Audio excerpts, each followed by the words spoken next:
What does this mean? Because we have been waiting for Japan to do this for forever and ever. Is this really the beginning of a very significant move?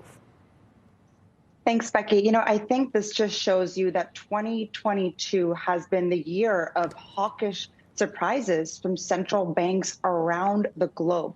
I was looking back at last year, and this time last year, the Fed was projecting that they would have to raise interest rates by around 3/4 of a percentage point by the end of 22. And just take a look at where we are. We're above the 4% mark, and they are projecting that they're going to raise interest rates even higher. So I think the big question is, how much into 2023 do these hawkish surprises from central banks around the world continue? Peter, I know you're always concerned about things. You often take a dim view of things. What's the downside of this potential move? What could the ripple effects mean? Well, I think that it just reinforces that higher interest rates are going to be here to stay. And I say higher because they're not on an absolute basis high, but I think higher for longer is the new adjustment that the economy and markets have to deal with. And that we're not going to go through a period of rates are going up, and then the second thing slows down, rates are going to come right back down again, and we're going to be back to another zero-rate policy type regime. I think that we're going to have to adjust to this new environment. And it means that strong balance sheets are going to be really important. And for those that need to refinance this year, next year, and the year after at a higher for longer type interest rate, that's where a lot of adjustments need to take place. Peter, there were comments out from Elon Musk talking about why Tesla shares are down. His point was, as you see interest rates rise, that's obviously a much more attractive place for people to put their money there or in a bank account in cash. And so the relative attractiveness for stocks is less. That clearly makes sense. His point is he's seeing deflation at this point.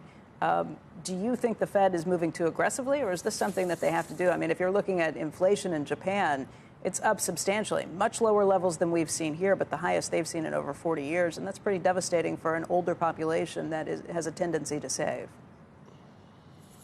Right. So tomorrow we're going to get CPI out of Japan. The headline rate is expected to be 3.8%, ex-food and energy 2.8%.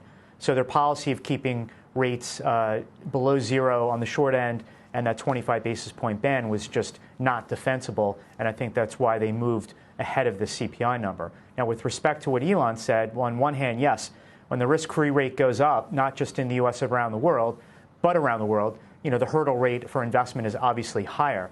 On the inflation side, he's also right that goods prices are falling.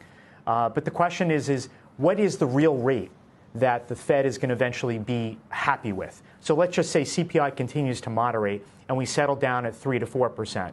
Is the Fed going to keep rates above that and will actually have a sustainable period of positive real interest rates? Or are they just going to buckle when they see unemployment rate go lower and we're going to go higher and we're going to start to see rates fall back down again? I think the Fed wants to repeat the 70s and the rises, the drops in CPI, and again, keeping rates for higher for longer. Hey, Gunjan, if you want to look for a positive, I guess you could say finally other central banks around the globe are catching up with what the Fed's been doing very aggressively for a long time. And maybe that means that you're going to be looking at less strength for the dollar, relatively speaking. That's good news for multinationals who've been getting killed with the strong dollar. Definitely. That could totally be good news for multinationals. I do think that, for investors here in the U.S., they don't quite believe that the Fed is going to go as high as they say they will, right? The Fed is saying we're going to raise interest rates to the 5% range and keep them there. Investors are saying, look, we think inflation is going to come down faster than the Fed thinks it will, and that you're going to have to cut rates by the end of 2023. So I think there's still this really big disconnect between what central banks, including the Fed, are saying around the world and what investors are heeding at the moment.